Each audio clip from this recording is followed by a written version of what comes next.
Mesdames, Messieurs, bonsoir.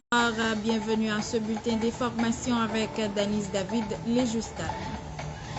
Le Fonds national de l'éducation et le ministère de l'Éducation ont inauguré hier mardi 4 nouvelles écoles à Lièvre, Changeux et Font-Tortue dans le département d'Enip. La construction de ces établissements est financée par le Fonds national de l'éducation, a fait savoir à la directrice générale de l'institution Sterling Civil, précise que cette inauguration coïncide avec ses 100 jours à la tête du Fonds national de l'éducation, 100 jours d'écoute, d'action, de défis, de nuit blanche, a raconté Sterling Civil d'un ton fier.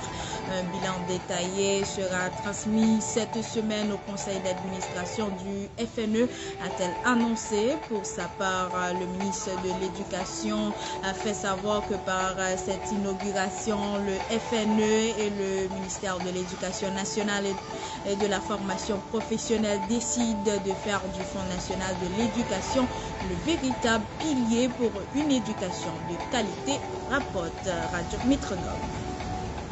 L'association professionnelle des magistrats haïtiens APM dénonce l'avant-projet de la Constitution qui, dit-elle, ne garantit pas de manière suffisante l'indépendance du pouvoir judiciaire.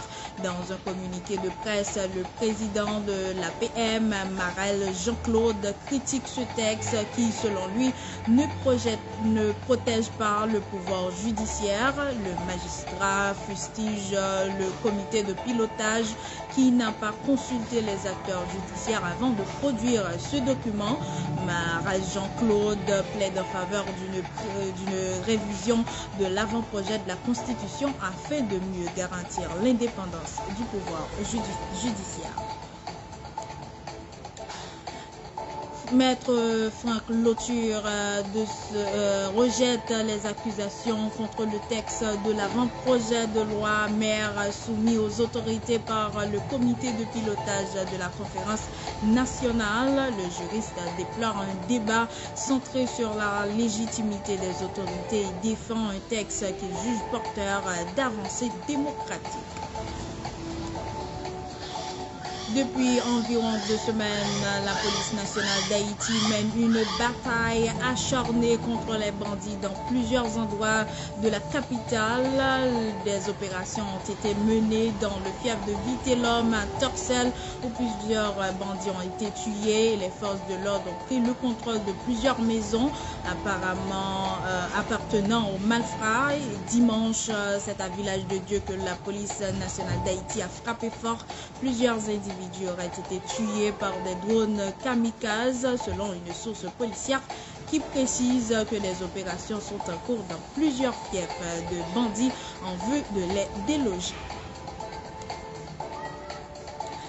Les relations se crispent entre Haïti et la République dominicaine après les déclarations du ministre haïtien de la Défense Jean-Michel Moïse accusant le pays voisin de faciliter l'entrée illégale d'armes et de drogue en Haïti.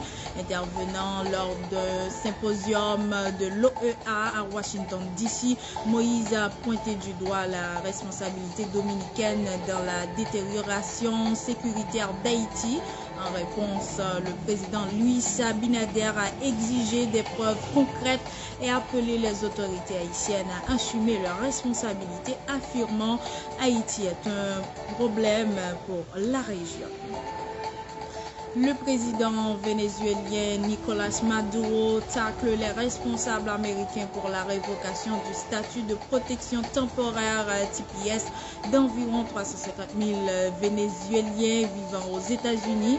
Marco Rubio, Maria Elvira Salazar et le mafia de Miami sont les auteurs de cette décision.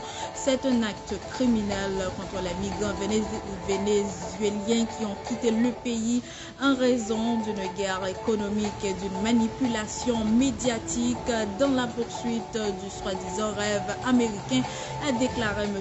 Maduro hier mardi lors d'un discours télévisé à Caracas, rapporte Miami Herald.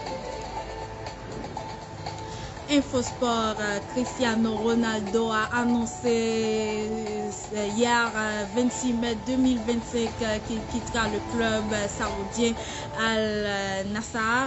Il a publié un message émouvant sur ses réseaux sociaux pour faire ses adieux. En 2 saisons, il a marqué de nombreux buts et a attiré l'attention mondiale sur le Saoudi. Malgré l'absence de titres majeurs, son passage reste marquant pour le football au Moyen-Orient. Mesdames, Messieurs, c'est la fin de ce bulletin d'information avec Danis David Lejustal. Merci de l'avoir suivi. On vous donne rendez-vous pour demain pour d'autres informations.